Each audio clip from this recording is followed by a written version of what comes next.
భారతీయ ఛానల్కి స్వాగతం. జై శ్రీరామ్. ఇండియన్ డెమోక్రసీని అమెరికా యొక్క డెమోక్రసీని కంపేర్ చేయడం మొదలెడితే అమెరికా యొక్క డొల్లతనం బయటపడుతుందండి. వాళ్ళ పెద్ద గ్రేట్ డెమోక్రసీ, మిగతా ప్రపంచంలో ఉన్న దేశాలన్నీ ఎలా ఉండాలో చెప్తాము, మేమే డిసైడ్ చేస్తాము అని చెప్తారు కదా. కానీ ఎంత నీచమైన స్థితికి దిగజారిపోయిందంటే పాకిస్తాన్ ఎలక్షన్స్ బెటర్ అనిపిస్తాయి. అమెరికన్ 24 నవంబర్ అప్పుడు ఎలక్షన్స్ జరుగుతాయి కదా. ఆ జరగబోయే ఎలక్షన్స్ అన్నీ కూడా ముందుగానే వాళ్ళు సూచించారు. ఏమని? ఐడి కార్డ్స్ ఎవరిని అడగకూడదట. ఓటు వేయడానికి వచ్చిన వాడు ఎవరిని కూడా ఐడి కార్డ్స్ అడగకూడదు. అంటే ఈ ఇమ్మిగ్రెంట్స్, ఇల్లీగల్ ఇమ్మిగ్రెంట్స్ అందరినీ బాగా ప్రోత్సహించారు కదా డెమోక్రాట్స్.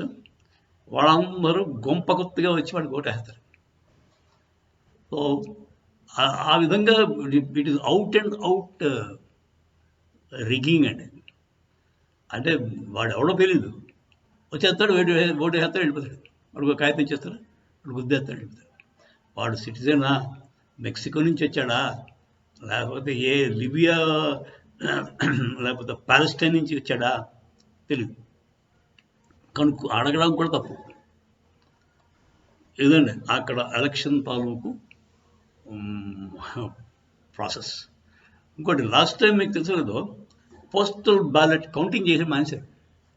ఎందుకంటే పోస్టల్ బ్యాలెట్లో ఎక్కువ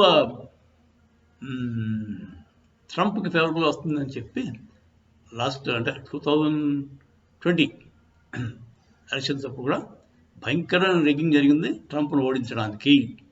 ఎందుకంటే ట్రంప్కి ఈ ఆర్మ్స్ లాబీకి పడదు. ఆర్మ్స్ లాబీ చాలా పెద్ద లాబీ. అది డబ్బులన్నీ వాళ్ళ ద్వారానే పార్టీస్కి ఫండింగ్ వస్తుంది.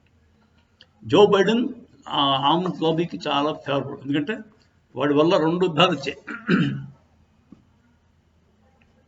యుక్రెయిన్ రష్యా వారు, దానివల్ల వాళ్ళు వార్ లార్డ్స్ అందరూ కూడా ఈ ఆర్మ్ లాబీ వాళ్ళు ఉంటారు కదా, డీప్ స్టేట్ వాళ్ళు, they make lot of money and they still making money.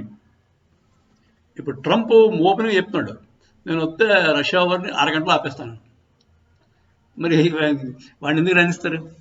అందుకే 2 అటెంప్ట్స్ జరిగాయి వాడి మీద, ట్రంప్ మీద 2 అటెంప్ట్స్ జరిగాయండి. చాలా అదృష్టవంతుడు కనుక బతికి బట్టగట్టాడు. చెవు పక్క నుంచి వెళ్ళిపోయింది బుల్లెట్. అది ఏమాత్రం ఒక ఇంచ్ హీట్ అయితే చచ్చిపోయాడు. చెవు కొట్టి వెళ్ళిపోయింది. సో అలాంటివి జరుగుతాయి మన ఇండియాలో. ఎప్పుడైనా విన్నారా? ఆపోజిషన్ లీడర్ రాహుల్ గాంధీ మీద ఎన్ని అటెంప్ట్స్ జరిగాయండి. ఇంకా మోదీ గారి మీద జరుగుతాయి. మోదీ గారి మీద జరిగాయి కూడా. మోదీ గారి మీద బాంబులు బ్లాస్ట్ చేశారు. ఎప్పుడు 2019 ఎలక్షన్స్ కాదు, 14 అప్పుడే అతను మీటింగ్లో బాంబులు పడ్డాయి. ఆయన పట్టించుకోకుండా చెప్పాడు. పూణేలోనే, అక్కడ నాగపూర్లో. సో రాహుల్ గాంధీ ఎంతసేపు ఇండియాలో వాడు కాళ్ళ ఎత్తి తిరుగుతున్నాడు. ఏం బయటికి వెళ్తే నానా అసహ్యకరమైన మాటలు చెప్తాడు ఇండియా గురించి, ఇండియన్స్ గురించి. మన హిందువులందరూ అంటే ఫ్యాక్షనిస్టులు, టెర్రరిస్టులు, హిందూ సాఫ్రాన్ టెర్రరు, ఆర్ఎస్ఎస్ అంటే నాకు ఎక్కువ భయం, ఐఎస్ఐఎస్ కంటే, లేదంటే జైష్ ఈ మహమ్మద్, లష్కరే తైబాలు కంటే ఆర్ఎస్ఎస్ మహాప్రమాదకరమైన ఆర్గనైజేషన్. తర్వాత Muslim League is a very democratic party. ఇలాంటివన్నీ యథాకబులు చెప్పిన రాహుల్ గాంధీని మనం హిందువులు మంచితనం కాకపోతే వాడు ఇంకా బతికి బట్టకట్టిస్తాం ఏంటంటే మనం ఇంకేదైనా మతస్థుడైతే సర్ తన్సే జుడా అని చెప్పి తలకాయ లేపెత్తాడు సాయిబుడు. సరే, ఇది ఓకే. మన సాయిబులకి ముస్లింకి ఉన్న తేడా మనం చెప్పుకున్నాం, పక్కన పెట్టండి. బేసిక్గా democracy in America is going to become an utter failure. It's going to be somewhat like Pakistan దగ్గర వాళ్ళతో సహవాసం చేస్తే 6 నెలలు సహవాసం చేస్తే వీరు వారు అవుతారని అన్నారు కదా. సో అమెరికా వాడు పాకిస్తాన్తో ఫ్రెండ్షిప్ చేయడం వల్ల వాళ్ళ దగ్గర చాలా నేర్చుకున్నారు విషయాలు. ఆ విషయాలలో ఇలాగ రిగ్గింగ్ ఎలా చేయాలి, గెలిచే పార్టీ ఉన్నా కూడా వాడిని ఎలా ఓడించాలి. ఇప్పుడు ఇమ్రాన్ ఖాన్ వాడిని జైల్లో పెట్టాడు, అయినా వాడి పార్టీ గెలిచింది. అంటే వాడు మద్దతు ఇచ్చిన పార్టీ, వాడి పార్టీని కూడా బ్యాన్ చేశాడు. ఇండిపెండెన్స్ అందరూ ఇమ్రాన్ ఖాన్ పేరు పెట్టుకుని ఇండిపెండెన్స్ అందరూ గెలిచారు ఎక్కువ మంది, అయినా వాడు రాలేకపోయాడు బయటికి. సేమ్ వే ట్రంప్ గెలుస్తాడు కానీ ప్రెసిడెంట్ అవడు. లేదంటే రిగ్గింగ్ ఏదో చేసి ఎలాగో అలాగా సాయశక్తుల కమలా హ్యారిస్ని నిలబెడతారు. ఆవిడే ప్రైమ్ మినిస్టర్ ప్రెసిడెంట్ క్యాండిడేట్ అవుతుందని ప్రిడిక్షన్ అలా ఉందండి. ఎందుకంటే అక్కడ ఆమ్ లాబీ ఒకటి, డీప్ స్టేట్ ఒకటి, చైనా ఒకటి. చైనాకి ట్రంప్ వస్తే చాలా ప్రమాదం. చైనాకు ఫేవరబుల్ వీళ్ళు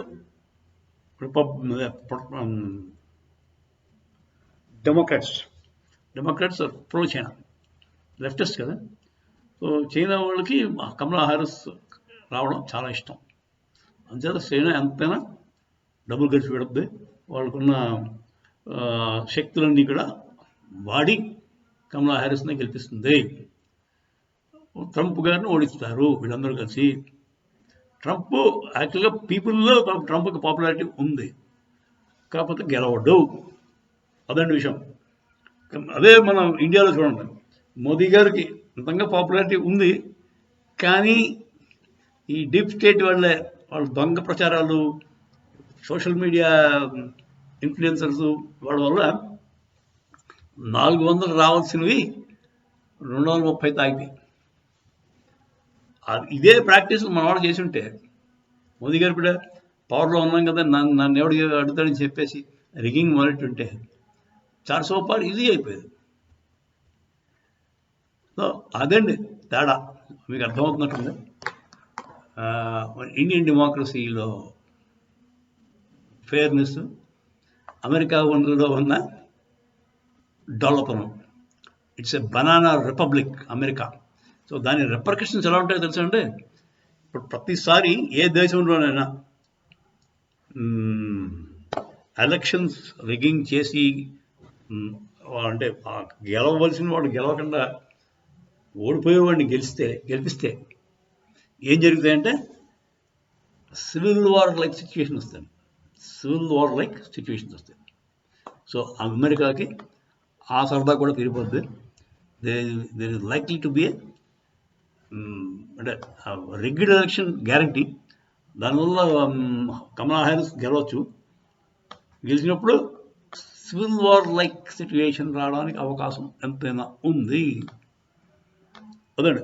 ఇప్పుడు బేసిక్గా ట్రంప్ గెలిస్తే రష్యాకి మంచిది, ఇండియాకి మంచిది. కమలా హ్యారిస్ గెలిస్తే చైనాకి, ఆమ్బాబీకి, తర్వాత మిగతా కంట్రీస్ లైక్ పాకిస్తాన్ అలాంటి వాటి కూడా కమలా హ్యారిస్ డెమోక్రాట్స్ వస్తే హ్యాపీ. కమలా హ్యారిస్ యాక్చువల్లీ డమ్మీ క్యాండిడేట్. నోరిపితే మాట రాదు అడిగి. అబ్సల్యూట్లీ డమ్ లేడీ. అంటే రాహుల్ గాంధీ మనకి ఇండియాకి గల పప్పు ఎలాగో అక్కడ ఒక పప్పి ఆవిడని పెట్టుకుని వెనకాల నుంచి ఆడుతారు నాటకం. అంటే మన్మోహన్ సింగ్ పెట్టుకుని సోనియమ్మ ఎలా ఆడించేదో నాటకం అలాగే ఆవిడ ఉంటుంది.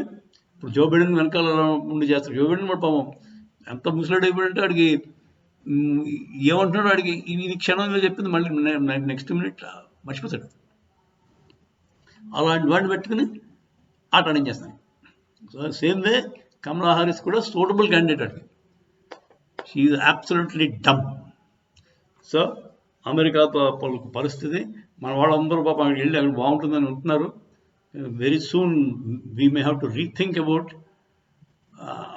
American dreams. తిరిగి రావడం మంచిదే, వెనక్కి ఇండియాకి వచ్చేయడం మంచిదని నా ఉద్దేశం. ఏం జరుగుతుందో ముందు చూద్దాం. జై శ్రీరామ్. హర హర.